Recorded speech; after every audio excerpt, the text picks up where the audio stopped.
All right, always exciting to have Nita Thompson in our studio kitchen. And I have to say, since you've started, just at the top of the hour, we've been smelling all these great, amazing smells. You're making one of our favorites for fall. Yes, well, we're having a chicken, we're having a chili cook-off in our neighborhood. So y'all, it's on. Yes, yes. So, you know, I've been perusing through some old recipes and trying to see what we have that is in our arsenal to hopefully win this for. And you might have a little bit of an edge over some of the others. Didn't you have like an award-winning restaurant at one time, and you were known for your soups and your chilies? Well, we did. We that was a long time ago, but yes, this is actually one of the recipes that we had at Frozen Stone, and we had that for years in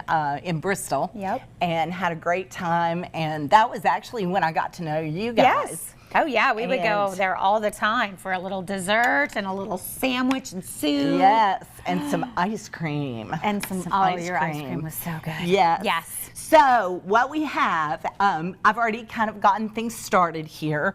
So this recipe is already set and ready to go, I think, on the website. Yes, we're going to put it on the website. We're going to share it with everybody. But this is so easy, y'all. You need some chicken. And I said chopped chicken, but really, if you do this chicken the way that I did it, there's not much to chop. It just kind of falls apart. Did you do the rotisserie chicken or the crockpot chicken? I did. You just shred it? I did. I took a couple of chicken breasts and put them in the crock pot overnight, and just put some water over top of it, and then did some chicken bouillon. You want to make sure that you season anything to do with soups. People are kind of scared of soups, but y'all, soups are so easy. The name of the game with soup is that you've got to make sure that you've got flavor layered in there. Okay. So that's where you know, when you're putting water to anything, it's going to water it down, obviously. So you got to make sure that you back that up with extra flavor. So I put this in the crock pot, did extra chicken bouillon with it, and that's salty, so you do have to watch that. Okay. But then what I've done since I've been here is I have taken a little bit of butter and a big chopped onion. Okay. And that's what we smelled. It smelled like lunchtime. Well, you know the deal. If you have company coming over and you're running behind, just fry an onion before they get there.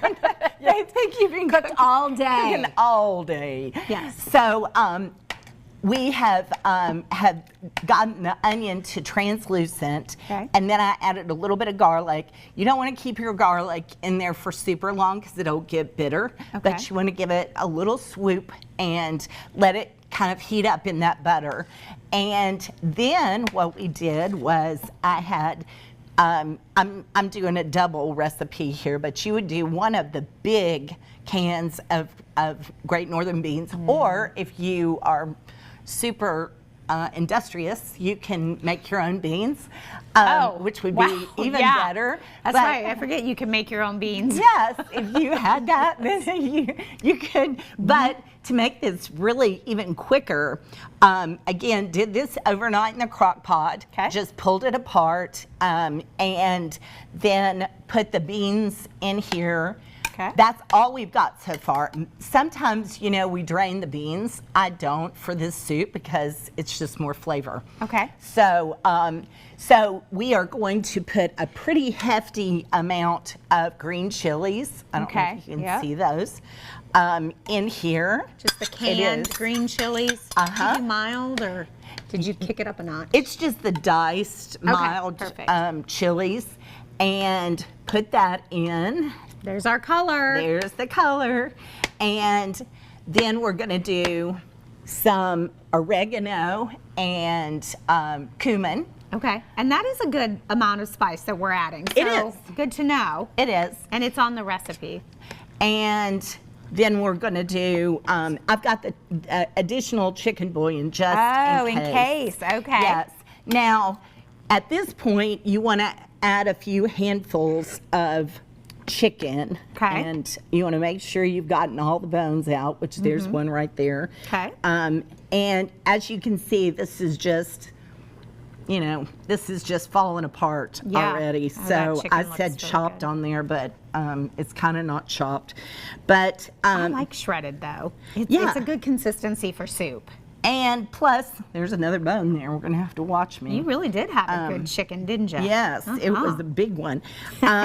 So we're going to put about 2 cups in and stir just that up.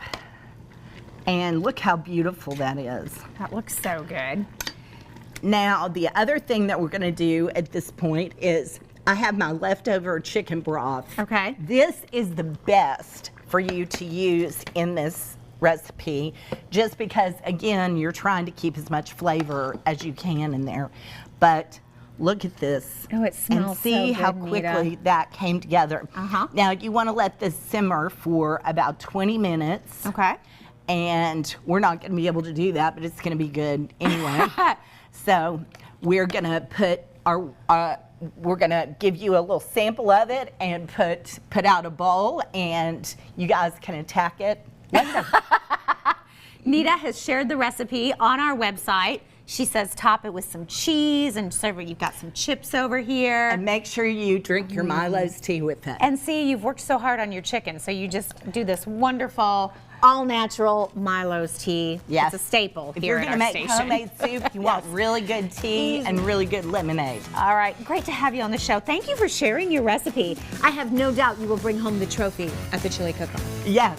Hopefully, yes. Go, Nita. All right, we're back with more Go of fall. Daytime. Yes, right after this. DrinkMilos.com for more.